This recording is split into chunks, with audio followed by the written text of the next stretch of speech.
मिलके in three सीजोज ने मिलके इन्होंने क्या किया, बताएं जरा क्या किया। इन्होंने यहां साजिश की, अमेरिकनों ने इनके साथ मिलकर, और अमेरिकनों नहीं है जो बाइडेन एडमिनिस्ट्रेशन है, इन्होंने मिलके यहां इनके साथ साजिश की।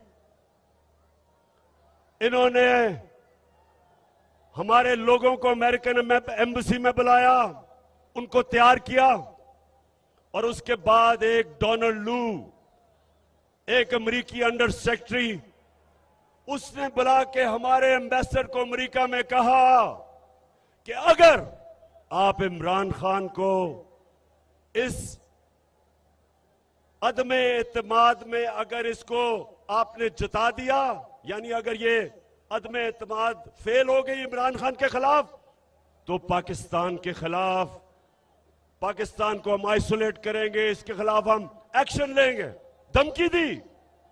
लेकिन अगर इमरान खान को आपने हटा दिया, अदमे एतमाद को कामयाब कर दिया, तो उन्होंने कहा कि हम आपको माफ कर देंगे, क्योंकि उनको पता था कि चेरी ब्लॉसम शहबाज शरीफ आ जाएगा इमरान खान की जगह, और वो फिर उनकी खिदमत करेगा, और खिदमत शुरू हो गई है। इन्होंने मिलकर साजिश की, यहां भी इनके हैंडलर बैठे हुए थे, इन सब ने मिलकर प्लान किया और गवर्नमेंट गिरा दी। पाकिस्तान की आजादी की जंग है, ये मेरी जंग नहीं है, ये हमारी आजादी की जंग है। दो किस्म की, ना हम किसी दूसरे बाहर के मुल्क की गुलामी करना चाहते हैं, और ना ही हम इन चोरों की गुलामी करना चाहते हैं। दो किस्म की हमारी जंग होगी। बाहर की जो साजिश इस मुल्क में अपने पुतले रखने के लिए, उससे हमने आजाद होना है, और ये जो चोर और डाकू हमारे ऊपर मुसल्लत हो गए, इनसे आजाद होना है। अटक के लोगों, आप तैयार हो? हाथ खड़ा करके बताओ। इंशाल्लाह मैं आप सबको मैं मिलूंगा इस्लामाबाद में। जो इस्लामाबाद नहीं आ रहा है वो अटक में निकलेंगे, लेकिन निकलना हर पाकिस्तान के शहरी ने है। और ये मेरा पैगाम सबको है कि जो भी कोशिश करेंगे आप, मैं जेल जाने के लिए तैयार हूं, लेकिन मेरी कौम निकलेगी।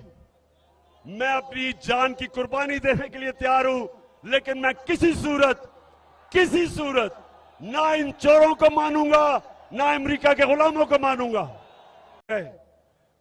मदीना के लोगों की मेरे नबी सल्लल्लाहु अलैहि वसल्लम ने खौफ की जंजीरें तोड़ दी, उनके खौफ खत्म कर दिए। खौफ की जंजीर जो इंसान को ऊपर नहीं आने देती, उसकी परवाज ऊपर नहीं जाती। डरे हुए लोग कभी आजाद नहीं होते।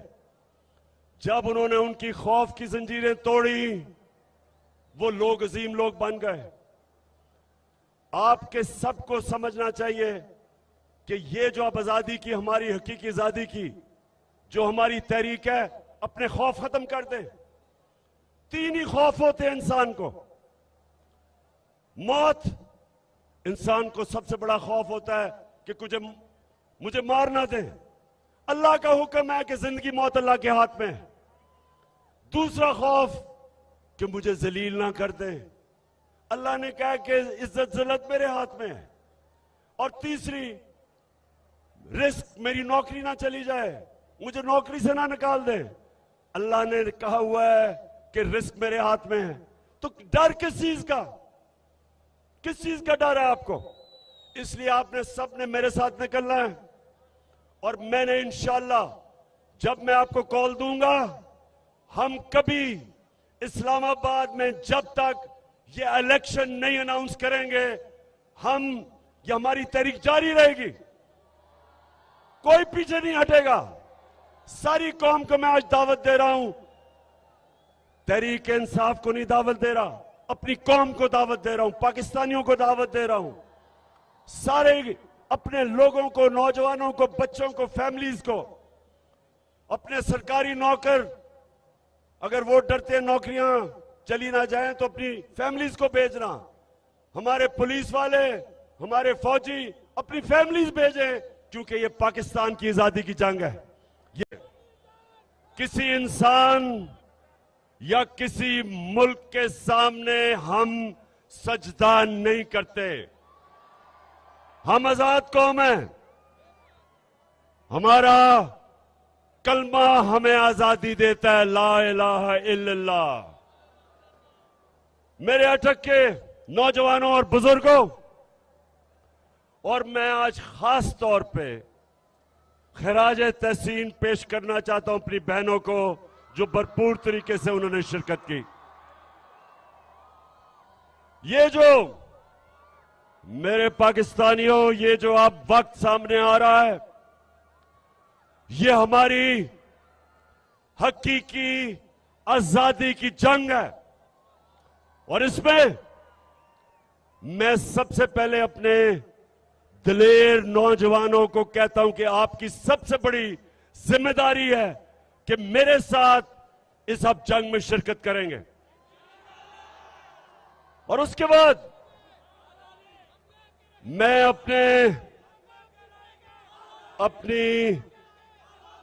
अपनी ख्वातीन को, अपनी बहनों को, सबको कहता हूं कि आपने शिरकत करनी है।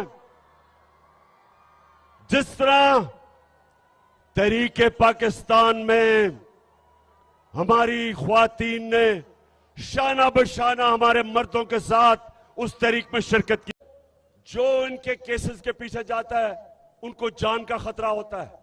तो अगर मेरे पाकिस्तानियों ये कामयाब हो जाते हैं, हमारे मुल्क तबाही की तरफ जाता है, हमारे इदारे तबाह, कोई नहीं खड़ा होगा इनके खिलाफ, ये खुल के चोरी करेंगे, सब डरेंगे, मुल्क को लूटेंगे।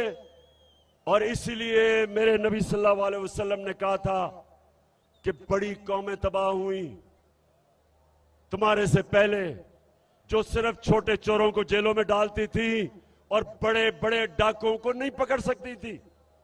ये है हमारे तबाही का रास्ता। और इसलिए मेरे अटक के लोगों और मेरे पाकिस्तानियों, इसलिए आपने सबने मेरे साथ निकलना है। जब मैं आपको कॉल दूंगा 20 तारीख के बाद, आपने सबने निकलना है। और आपने किसी चीज का खौफ नहीं होना चाहिए आपको। एक अमेरिका से हुक्म आया जनरल मुशर्रफ को कि तुम अगर हमारी जंग में शामिल नहीं होगे तो हम तुम्हें बम मार के तुम्हारा मुल्क तबाह कर देंगे। अंग्रेजी में उसने कहा, we will bomb you into stone age. तो क्या हुआ? बदकिस्मती से उस वक्त जो हमारे मुल्क का सरबराह था, उसने अपने लोगों की दिफा नहीं की, घुटने टेक दिए और हमें फतह किए बगैर हमें अमेरिका की जंग में ले गया। हमारे 80,000 लोग उस जंग में कुर्बान हुए। 3 गुना हमारे फौजी, अमेरिका से 3 गुना ज्यादा हमारे फौजी अमेरिका की जंग में कुर्बान हुए। $100 अरब से ज्यादा पाकिस्तान का पैसा खर्च हुआ उस जंग पे। 2 किस्म की गुलामी, एक को कहते हैं कॉलोनियलिज्म, जब आपके ऊपर फतह करके एक मुल्क हावी हो जाता है, जो अंग्रेज की गुलामी थी। और दूसरी को कहते हैं पाकिस्तानी और नौजवानों नियो कॉलोनियलिज्म, के फतह किए बगैर आपको गुलाम बना लेते हैं।